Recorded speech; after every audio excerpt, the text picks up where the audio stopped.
جٹ الگ الگ تھے لیکن ملایا گیا تھا، کوئی مسئلہ ہونے پر جٹ تعلق الگ کیا جا سکتا تھا۔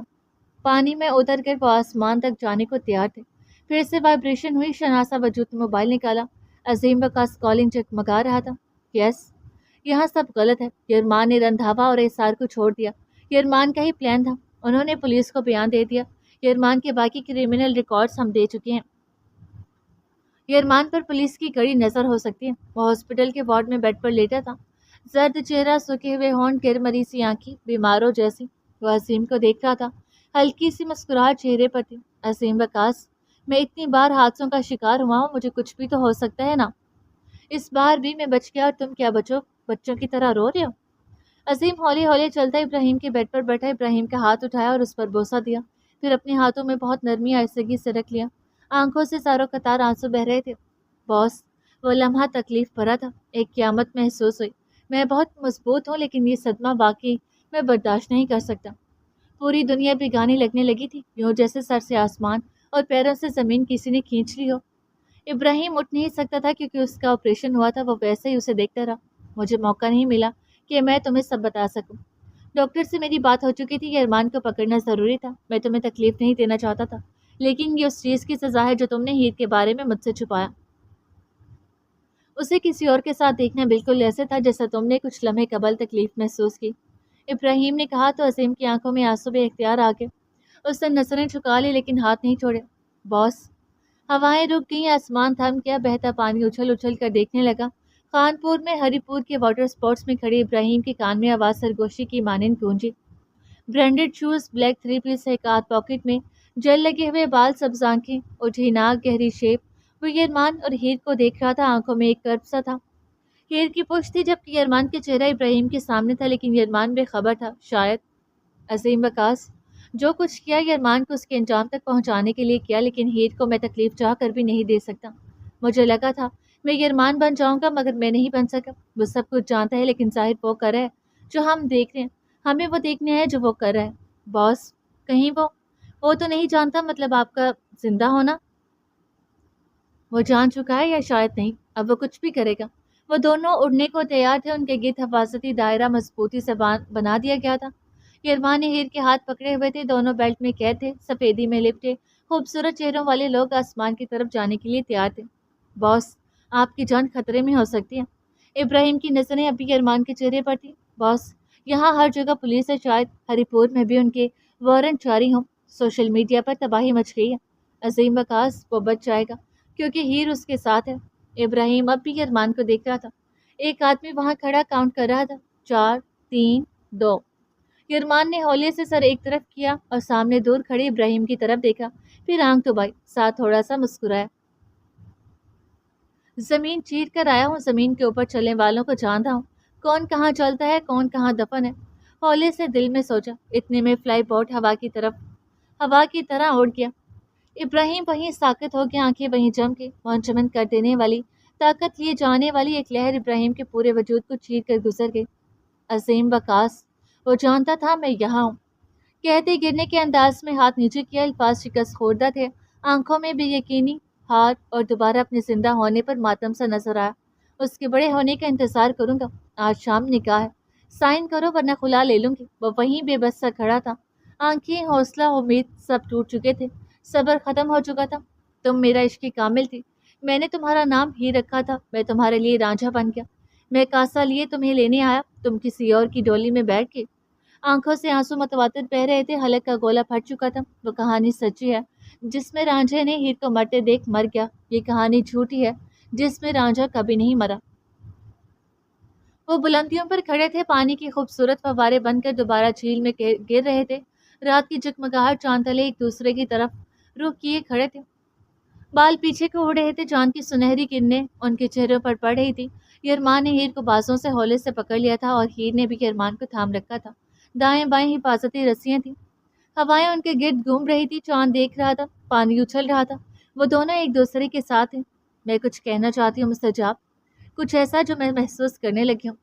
دھیمے دھیمے سے لفظ وہ محبت سے ادا کر رہی تھی۔ یرمان ہولے سے مسکرایا، تھوڑا سا سر جھکا کر اسے دیکھ رہا تھا اور وہ سر اٹھا کر، فرمائیے بیگم، ہم منتظر آپ کے۔ میں آج ختم ہو گیا، جس کے انتظار میں میری ساری زندگی گزر گئی، وہ آج آنکھوں میں کسی اور کو جگہ دے چکی ہے، وہ اس سے محبت کرنے لگی ہے۔ وہ کہتے ہوئے بری طرح رویا، رونے کی آواز سے اس کا دل خود بند ہونے لگا تھا اور وہ واپس پلٹا۔ رونے کی آواز کٹی کٹی سی تھی، وہ بک گئی تھی باس۔ میرے امیر ہونے تک وہ کسی اور کے ترازو میں بیٹھ کر میرا پلڑا جھکا چکی تھی، میرے جذبات نہیں دکھے اسے۔ میری دعا ہے کہ آپ اس بات کو کبھی نہ سمجھیں کہ محبت کیا ہے۔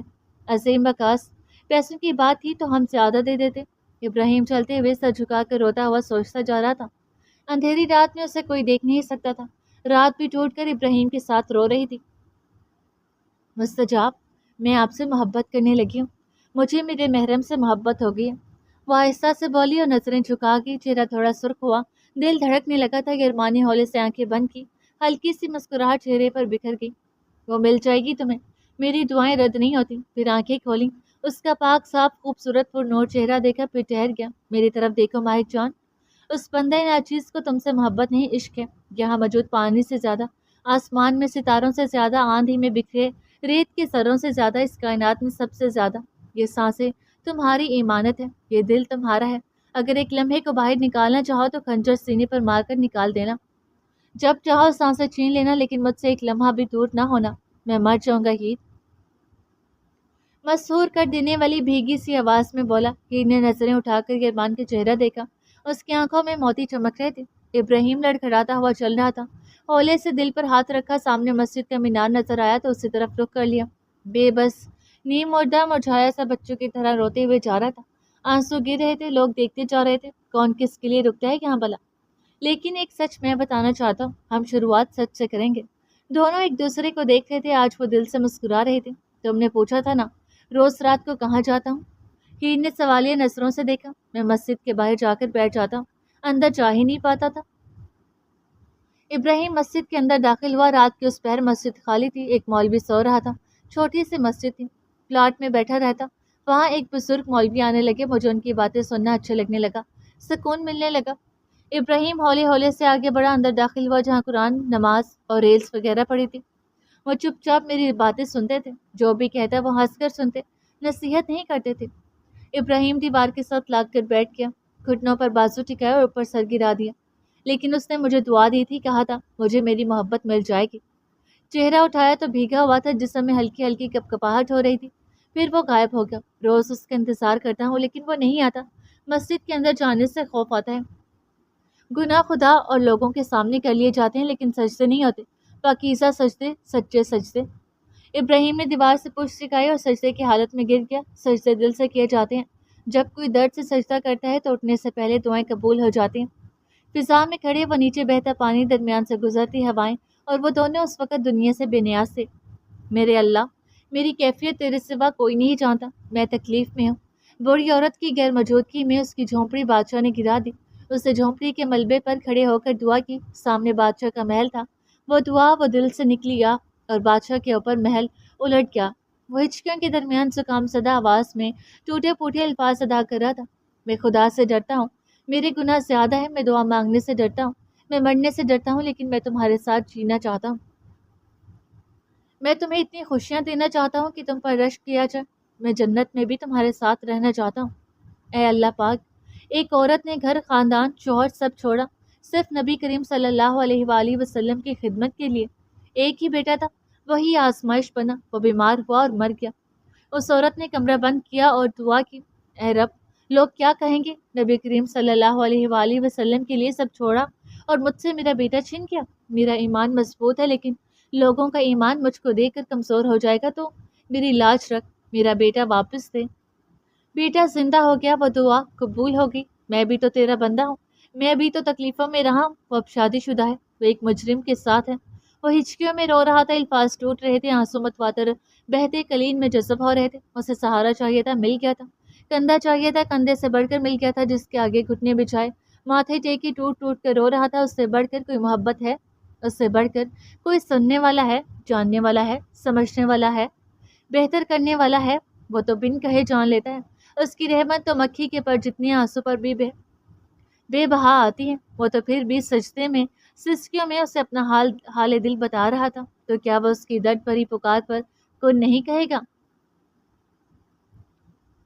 دور سے بھاگتا ہوا بھاگتا ہوا بھاگتا ہوا ہواؤں میں لپٹا زمین و آسمان کے بیچ جھیل کی ٹھنڈک پر سنسناہٹ لیے ایک لوہے کا آلہ زوردار طریقے سے دل کی جگہ اندر تک پیوست ہو گیا۔ وہ سجدے سے اٹھا، چہرہ آنسوں سے دھلا ہوا تھا، دونوں ہاتھ اٹھائے چہرے پر پھیرے اور زکام زدہ آواز میں کہا، انا للہ و انا الیہ راجعون۔ ہم اللہ کے ہیں اور اسی کی طرف لوٹ کر جانے والے ہیں۔ یہ صبر کی علامت بھی ہے اور دل کو اللہ کے حوالے کرنے کی بھی۔ مستجاب! خون سے بھرے ہاتھوں اور چہرے پر چھینٹوں کے ساتھ وہ حلق کے بل چلائی۔ ہاتھوں سے ہاتھ چھوٹ رہے تھے، جسم پسینے سے نہا چکا تھا، سفید شرٹ مکمل سرخ ہو چکی تھی، خوبصورت وجاہت بھرے ہاتھ سروں جیسی انگلیوں سے الگ ہو رہے تھے، وہ کمر کے بل پیچھے گر رہا تھا۔ ڈیم! وہ لڑکی بھی گرے گی، فلائی بورڈ الگ کرو۔ دور سے دوربین سے دیکھتے ہوئے آدمی نے دوسرے کو ہدایت دی۔ سر کر رہا ہوں، پولیس سے کہیں کوئی رپڑا نہ ہو جائے۔ پولیس کو چھوڑو، پولیس نے گولی چلوائی ہے، ہم غوطہ خور بلوا کر یرمان کو پولیس کے حوالے کر دیں گے۔ دونوں کی بورڈز الگ کر دیے گئے۔ یرمان کے بورڈ کے نیچے سے پانی کا پریشر ختم ہو رہا تھا۔ لڑکی کا فلائی بورڈ واپس لو، آرام سے، وہ گرے نہیں، جلدی۔ یرمان کے پیر اب بورڈ سے آزاد ہو چکے تھے۔ مستجاب! ہیر کی چیخ دل نکال لینے والی تھی، خون سے آلودہ ہاتھ جدا ہو چکے تھے۔ ہیر! یرمان کی زبان پر ہیر کا نام تھا، آنکھوں میں ہیر کا عکس۔ وہ نیچے گر رہا تھا، بازو فضا میں تھے، مگر پھر بھی وہ اسے بلا رہا تھا۔ وہ تڑپتا ہوا گرتا ہوا ہاتھ کی انگلیاں ہلا رہا تھا، منہ سے اڑا رہی تھی۔ نہیں مستجاب!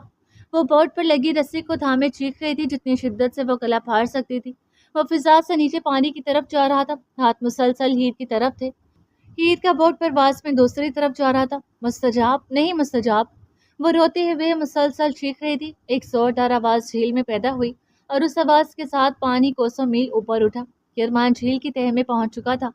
مستجاب! مستجاب! نہیں، آپ کو کچھ نہیں ہو سکتا مستجاب! جھیل نے اسے اپنے آغوش میں چھپا لیا۔ بہت دور سے ایک اڑتی لہر آئی اور جھیل کا آدھا پانی اچھال کر میلوں دور لے گئی۔ یرمان کا وجود دوبارہ جھیل کی تہہ سے اوپر لہرایا، پھر وہ لہر سے میلوں کا سفر طے کرتا ہوا دور کہیں جھیل کے اوپر گرا۔ وہاں صرف ہاتھ نظر آئے، وہ ڈوب رہا تھا۔ نہیں، نہیں مستجاب! وہ چیختے ہوئے پکار رہی تھی۔ آواز بگڑنے لگی، الفاظ ختم ہوتے محسوس ہوئے۔ کیسی تکلیف تھی، کتنا اذیت ناک درد تھا کہ کہنے کو الفاظ نہیں مل رہے تھے۔ اتنے میں پیچھے سے دو لوگ فلائی بورڈ پر آئے، ایک عورت بھی تھی۔ میڈم، ہم اسے ڈھونڈ لیں گے، پلیز چلیں، توازن نہ بگاڑیں۔ وہ اسے وہاں سے لے کر پہلی جگہ پر لانے لگی۔ وہ پانی میں ڈوب رہا تھا، خون سینے سے نکل رہا تھا۔ اتنے پانی میں بھلا رنگ کیسے بنتا؟ بال پانی میں تیرنے لگے۔ سفید شرٹ خون آلود ہو چکی تھی، لیکن جھیل کے پانی نے اسے کھارا کر دیا تھا۔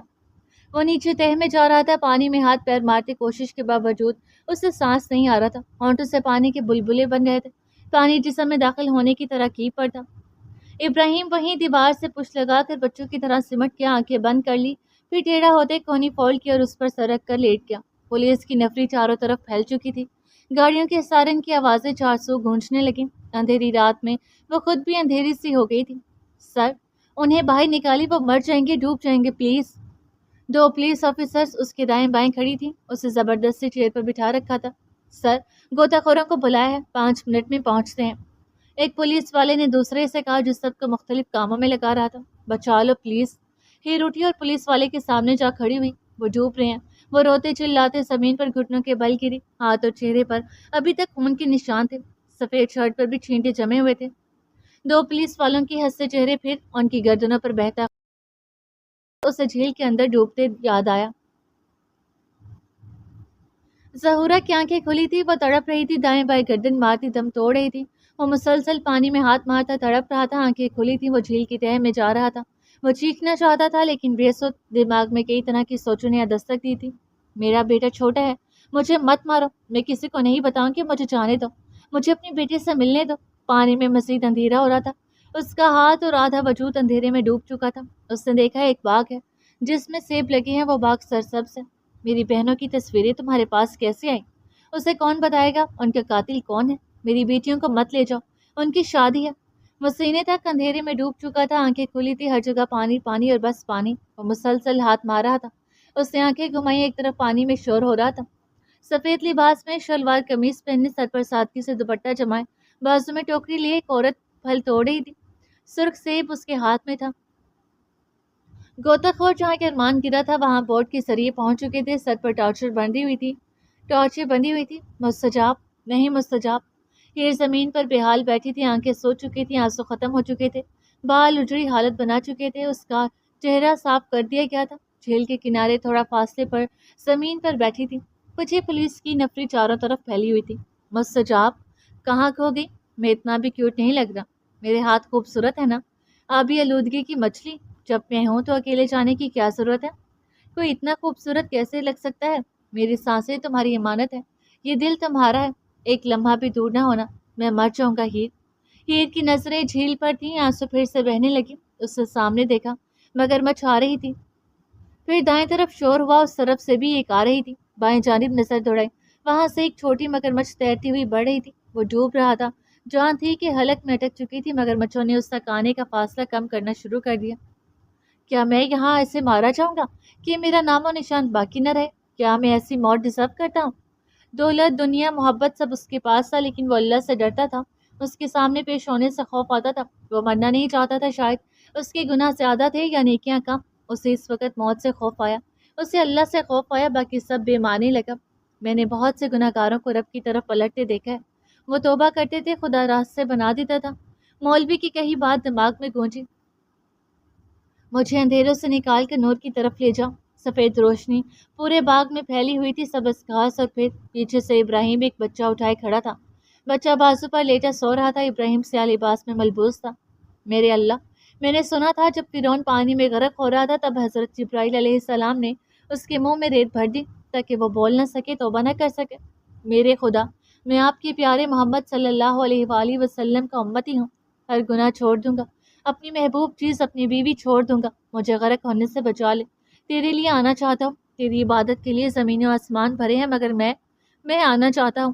دو مگرمچھوں نے رخ پھیر لیا، ایک مگرمچھ ارمان کے قریب آ رہی تھی، دور سے ہی منہ کھول لیا تھا۔ چپ کرو تم سب، میں ڈھونڈ لوں گی اپنے مستجاب کو، وہ نہیں جا سکتا مجھے چھوڑ کر۔ وہ چیختی ہوئی اٹھی، رکے بغیر بھاگنے لگی، دو افسران خواتین اس کے پیچھے ہو لیں۔ باقی پولیس آہستہ آہستہ واپس پلٹنے لگی۔ آپ کے بندوں سے سنا تھا، آپ سے معافی مانگو تو آپ معاف کر دیتے ہیں۔ مگرمچھ پیچھے ہٹی، پھر اور پیچھے، اور پھر پوری رفتار سے منہ کھولے آگے بڑھنے لگی۔ جھیل کے اندر بے شمار ہلچل ہونے لگی۔ اسے پکڑو، نماز پڑھنے جانا ہے۔ وہ بچے کی پیشانی پر بوسہ دیتا ہے، سر پر پیار سے ہاتھ رکھتا ہے، پھر دونوں ہاتھ آگے کر کے بچہ تھما دیتا ہے۔ وہ اسے پکڑ لیتی ہے مگر پلٹتی نہیں۔ سوتے ہوئے بچے نے چھوٹی چھوٹی آنکھیں کھولی، سرخ و سفید بچہ آنکھیں کھولتے ہی مسکرایا۔ ابراہیم کی آنکھ کھل گئی۔ مسجد میں 10 کے قریب لوگ تہجد میں مشغول تھے۔ وہ آہستہ سے بیٹھا، آس پاس دیکھا اور ماتھے پر ہاتھ پھیرا، پھر وہی ہاتھ دیکھا۔ یہ خواب تھا؟ وہ زیر لب بڑبڑایا۔ غوطہ خور دوسری طرف سے باہر ہے، سر طوفان ہے، لاش نیچے بہہ گئی، یہ لہر کے ساتھ دور چلے گی، اب تک تو وہ مر چکا ہوگا۔ دور آسمان سے گھٹا اٹھ رہی تھی، جھیل کے بیچ ہلچل ہونے لگی۔ اللہ تعالیٰ، آپ نے حضرت یونس کو بھی سمندر میں محفوظ رکھا تھا، میرے مولا میری مدد فرما۔ دنیا میں مجھے سب سے محبوب میری بیوی ہے، لیکن اگر وہ بھی آپ کے لیے چھوڑنا پڑی تو چھوڑ دوں گا۔ نیک مرد نیک عورتوں کے لیے اس نے انجانے میں اتنا ہی برا کیا جتنا میں اس کے حصے میں چلا گیا۔ لا الہ الا انت سبحانک انی کنت من الظالمین، تیری سوا کوئی معبود نہیں، تو پاک ہے، بے شک میں ہی ظالموں میں سے تھا۔ خبر پھیلا دو کہ ارمان قریب بھاگ رہا تھا، اسے فوراً مارنے کا حکم تھا، اسے مار دیا گیا۔ طوفان کی وجہ سے لاش جھیل میں گر گئی، ملی نہیں۔ اس کی سوچ ختم ہوئی، آنکھیں بند ہوئیں، دھڑکن رکنے لگی، وجود بے جان۔ مگرمچھ زوردار رفتار سے ارمان کے قریب۔ مستجاب، پاگلوں کی طرح ننگے پیر وہ بھاگ رہی تھی اسی طرف جہاں وہ گرا تھا۔ پیچھے 2 آفیسرز تھیں، رات گہری کالی اور آسمان برسنے کو تیار تھا۔ مستجاب، مجھے کون اتنے پیار سے رکھے گا؟ مستجاب، میری ایک آواز پر آپ بھاگے چلے آتے تھے، میں کیسے رہوں گی؟